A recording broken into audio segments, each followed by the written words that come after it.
Hi hello friends, welcome back to my YouTube channel. ಮತ್ತೊಂದು ವಿಡಿಯೋಗೆ ನಿಮಗೆ ಸ್ವಾಗತ.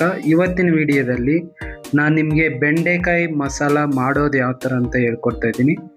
ತುಂಬ ಟೇಸ್ಟಿಯಾಗಿ ಮತ್ತು ತುಂಬ ಸಿಂಪಲ್ಲಾಗಿ ಯಾವ ಥರ ಮಾಡೋದಂತ ನಿಮಗೆ ಹೇಳ್ಕೊಡ್ತೀನಿ.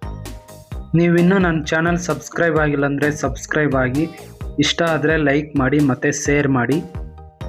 ಬೆಂಡೆಕಾಯಿ ಮಸಾಲ ಯಾವ ಥರ ಮಾಡೋದಂತ ನೋಡೋಣ ಬನ್ನಿ. ನಾನಿಲ್ಲಿ ಅರ್ಧ ಕೆಜಿ ಬೆಂಡೆಕಾಯಿ ತೊಗೊಂಡಿದ್ದೀನಿ. ಇದನ್ನು ಕ್ಲೀನಾಗಿ ಕಟ್ ಮಾಡಿ ಈ ಥರ ಓಪನ್ ಮಾಡಿ ಇಟ್ಕೊಂಡಿದ್ದೀನಿ. ನೀವು ಕಟ್ ಮಾಡೋಕ್ಕೂ ಬಿಫೋರ್ ಕ್ಲೀನಾಗಿ ತೊಳ್ಕೊಂಡು ಒಂದು ಡ್ರೈ ಟವಲಿಂದ ಕ್ಲೀನ್ ಮಾಡ್ಕೋಬೇಕು. ಇಲ್ಲಿ 2 ಮೀಡಿಯಮ್ ಸೈಜ್ ಟೊಮೊಟೊ ತೊಗೊಂಡಿದ್ದೀನಿ. ಆಮೇಲೆ ಸ್ವಲ್ಪ ಹಸಿ ಕೊಬ್ಬರಿ ತೊಗೊಂಡಿದ್ದೀನಿ. ಒಂದು 2 ಮೀಡಿಯಮ್ ಸೈಜ್ ಆನಿಯನ್ ತೊಗೊಂಡಿದ್ದೀನಿ. ಮತ್ತು ಒಂದು 3-4 ಚಿಲ್ಲಿ ತೊಗೊಂಡಿದ್ದೀನಿ. ಸ್ವಲ್ಪ ಕೊತ್ತಂಬರಿ ತೊಗೊಂಡಿದ್ದೀನಿ. ಮತ್ತು ಒಂದು ಅರ್ಧ ಶುಂಠಿ ತೊಗೊಂಡಿದ್ದೀನಿ. 1 ಗಡ್ಡೆ ಬೆಳ್ಳುಳ್ಳಿ ತೊಗೊಂಡಿದ್ದೀನಿ. ಇವಾಗ ಇದಕ್ಕೆ ಬೇಕಾಗಿರೋ ಮಸಾಲೆ ರೆಡಿ ಮಾಡ್ಕೊಳ್ಳೋಣ ಬನ್ನಿ. ಇಲ್ಲಿ ನಮ್ಮ ಮಸಾಲೆಗೋಸ್ಕರ ಕಟ್ ಮಾಡಿರೋ ಟೊಮೊಟೊ ಹಾಕೋತಾ ಇದ್ದೀನಿ. ಮತ್ತು ಸ್ವಲ್ಪ ಹಸಿ ಕೊಬ್ಬರಿ, ಆಮೇಲೆ ಸ್ವಲ್ಪ 2 ಕಟ್ ಮಾಡಿ ಇಟ್ಕೊಂಡಿರೋ ಆನಿಯನ್ ಹಾಕ್ಕೊಳ್ತಾ ಇದ್ದೀನಿ. ಮತ್ತು ಒಂದು ಅರ್ಧ ಗಡ್ಡೆಯಷ್ಟು ಶುಂಠಿ, ಮತ್ತು 1 ಗಡ್ಡೆಯಷ್ಟು ಬೆಳ್ಳುಳ್ಳಿ, ಆಮೇಲೆ ಒಂದು ಖಾರಕ್ಕೆ ಸ್ವಲ್ಪ ಗ್ರೀನ್ ಚಿಲ್ಲಿ ಹಾಕೋತಾ ಇದ್ದೀನಿ, ಸ್ವಲ್ಪ ಕೊತ್ತಂಬರಿ, ಮತ್ತು ಸ್ವಲ್ಪ ಚಕ್ಕೆ ಲವಂಗ. ಇದಕ್ಕೆ ಸ್ವಲ್ಪ ನೀರು ಹಾಕ್ಕೊಳ್ಳಿ, ಯಾಕಂದರೆ ಗಟ್ಟಿ ಆಗಿದ್ರೆ ಚೆನ್ನಾಗಿರಲ್ಲ. ಸೊ ಗ್ರೈಂಡ್ ಆಗೋಕ್ಕೆ ಸ್ವಲ್ಪ ನೀರು ಹಾಕಬೇಕು. ಚೆನ್ನಾಗಿ ಗ್ರೈಂಡ್ ಆಗಿದೆ, ಮಸಾಲೆ ರೆಡಿ ಆಗಿದೆ. ಇವಾಗ ಬೆಂಡೆಕಾಯಿನ ಫ್ರೈ ಮಾಡ್ಕೊಳ್ಳೋಣ. ಇಲ್ಲಿ ನಾನು ಬೆಂಡೆಕಾಯಿ ಫ್ರೈ ಮಾಡ್ಕೋಕ್ಕೆ ತವಾ ಇಟ್ಕೊಂಡು ಅದರಲ್ಲಿ ಸ್ವಲ್ಪ ಆಯಿಲ್ ಹಾಕ್ಕೊಂಡು ಬಿಸಿ ಆದಮೇಲೆ ಫ್ರೈ ಮಾಡ್ಕೊಳ್ತಾ ಇದ್ದೀನಿ. ನೀವು ಇದನ್ನು ಫ್ರೈ ಮಾಡ್ಕೊಳ್ಳೋಕ್ಕಿಂತ ಮುಂಚೆ ಬೆಂಡೆಕಾಯಿ ಮೇಲೆ ನೀರಿದ್ದರೆ ಕ್ಲೀನ್ ಮಾಡ್ಕೋಬೇಕು. ಬೆಂಡೆಕಾಯಿ ಫ್ರೈ ಮಾಡ್ಕೋಬೇಕಾದ್ರೆ ಯಾವಾಗಲೂ ನೀವು ಲೋ ಫ್ಲೇಮಲ್ಲಿ ಫ್ರೈ ಮಾಡ್ಕೋಬೇಕು, ಇಲ್ಲಾಂದರೆ ಸೀದೋಗ್ಬಿಡುತ್ತೆ. ಒಂದು ಸಾರಿ ನೀವು ಫ್ರೈ ಮಾಡಿದ ಮೇಲೆ ಇದನ್ನು ಲೀಡ್ ಕ್ಲೋಸ್ ಮಾಡಿ ಒಂದು 2-3 ನಿಮಿಷ ಬಿಡಬೇಕು. 3 ನಿಮಿಷ ಆದಮೇಲೆ ಲಿಡ್ ಓಪನ್ ಮಾಡಿ ಮತ್ತೆ ಈ ಥರ ಚೆನ್ನಾಗಿ ಫ್ರೈ ಮಾಡ್ಕೋಬೇಕು. ನೀವು ಈ ಥರ ಫ್ರೈ ಮಾಡ್ಕೊಳೋದ್ರಿಂದ ಯಾವುದೇ ಥರದ್ದು ನಾರು ನಿಮಗೆ ಸಿಗೋದಿಲ್ಲ. ಫ್ರೈ ಆದಮೇಲೆ ಇದಕ್ಕೆ ಸ್ವಲ್ಪ ಅರಿಶಿನ ಪೌಡ್ರ ಆ್ಯಡ್ ಮಾಡಿಕೊಂಡು ಮಿಕ್ಸ್ ಮಾಡ್ಕೋಬೇಕು. ಚೆನ್ನಾಗಿ ಮಿಕ್ಸ್ ಆದ ನಂತರ ಇದನ್ನು ಸೈಡ್ಗೆ ಎತ್ತಿಟ್ಕೋಬೇಕು. ಮತ್ತು ಒಂದು ಕಡಾಯಿ ಇಟ್ಕೊಂಡು ಅದರಲ್ಲಿ ಒಂದು 2-3 ಟೇಬಲ್ ಸ್ಪೂನ್ ಆಯಿಲ್ ಹಾಕ್ಕೊತಾ ಇದ್ದೀನಿ. ಆಮೇಲೆ ಸ್ವಲ್ಪ ಜೀರಿಗೆ, ಸ್ವಲ್ಪ ಸಾಸಿವೆ, ಮತ್ತು ಸ್ವಲ್ಪ ಬೆಳ್ಳುಳ್ಳಿ, ಮತ್ತು ಒಂದು 2-3 ರೆಡ್ ಚಿಲ್ಲಿ ಆ್ಯಡ್ ಮಾಡ್ಕೊತಾ ಇದ್ದೀನಿ. ಸ್ವಲ್ಪ ಕರಿಬೇವು, ಮತ್ತು ಒಂದು 2 ಮೀಡಿಯಮ್ ಸೈಜ್ ಆನಿಯನ್. ಇದನ್ನು ಚೆನ್ನಾಗಿ ಫ್ರೈ ಮಾಡ್ಕೋಬೇಕು.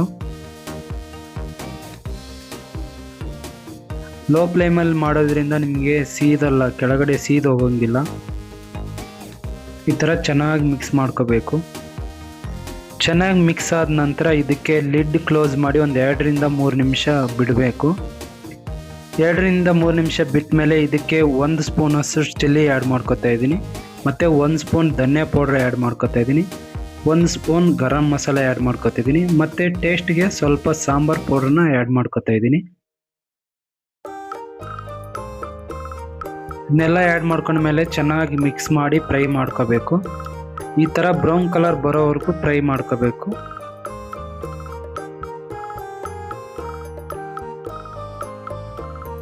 ಇವಾಗ ಚೆನ್ನಾಗಿ ಫ್ರೈ ಆಗಿದೆ. ಇದನ್ನು ಲಿಡ್ ಕ್ಲೋಸ್ ಮಾಡಿ ಒಂದು 2-3 ನಿಮಿಷ ಬಿಡೋಣ. ಇವಾಗೆಲ್ಲ ಚೆನ್ನಾಗಿ ಫ್ರೈ ಆಗಿದೆ. ಇವಾಗ ರುಬ್ಬಿಟ್ಕೊಂಡಿರುವಂಥ ಮಸಾಲೆ ಆ್ಯಡ್ ಮಾಡ್ಕೊಳ್ಳೋಣ.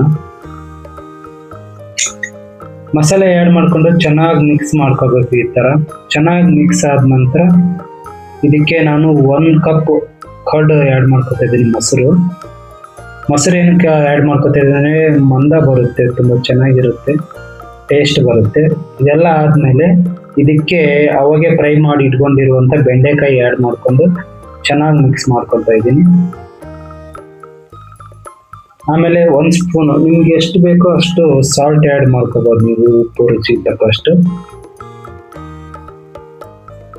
ಇದೆಲ್ಲ ಆದಮೇಲೆ ಚೆನ್ನಾಗಿ ಮಿಕ್ಸ್ ಮಾಡಿ ಲಿಡ್ ಕ್ಲೋಸ್ ಮಾಡಿ ಮತ್ತೆ 2-3 ನಿಮಿಷ ಬಿಡಬೇಕು. ಬಿಟ್ಟ ನಂತರ ಇವಾಗ ಲಿಡ್ ಓಪನ್ ಮಾಡಿ ಮಿಕ್ಸ್ ಮಾಡ್ಕೋಬೇಕು. ನೋಡಿ ನಾವು ಮಾಡಿರುವಂಥ ಬೆಂಡೆಕಾಯಿ ಮಸಾಲ ಯಾವ ಥರ ಬಂದಿದೆ ಅಂತ. ತುಂಬ ಟೇಸ್ಟಿಯಾಗಿರುತ್ತೆ. ನೀವು ಇದನ್ನು ಲೋ ಫ್ಲೇಮಲ್ಲಿ ಮಾಡ್ಕೊಳ್ಳೋದ್ರಿಂದ ತುಂಬ ಚೆನ್ನಾಗಿರುತ್ತೆ. ಇವಾಗ ಫೈನಲ್ ಆಗಿ ನಮ್ಮ ಬೆಂಡೆಕಾಯಿ ಮಸಾಲ ರೆಡಿ ಆಗಿದೆ.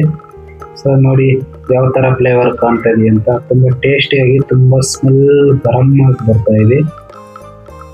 ಸೊ ನೀವು ಈ ಥರ ಮಾಡ್ಕೊಂಡು ಟ್ರೈ ಮಾಡಿ ನೋಡಿ, ತುಂಬ ಚೆನ್ನಾಗಿರುತ್ತೆ. ಮತ್ತು ನಿಮ್ಗೆ ಈ ವಿಡಿಯೋ ಏನಾದರೂ ಇಷ್ಟ ಆದರೆ ಲೈಕ್ ಮಾಡಿ, ಶೇರ್ ಮಾಡಿ. ಮತ್ತು ಇದೇ ಥರದ ಹೆಚ್ಚಿನ ವಿಡಿಯೋಕ್ಕೋಸ್ಕರ ನಮ್ಮ ಚಾನಲ್ನ ಫಾಲೋ ಮತ್ತು ಸಬ್ಸ್ಕ್ರೈಬ್ ಮಾಡಿ. Thanks for watching. See you friends.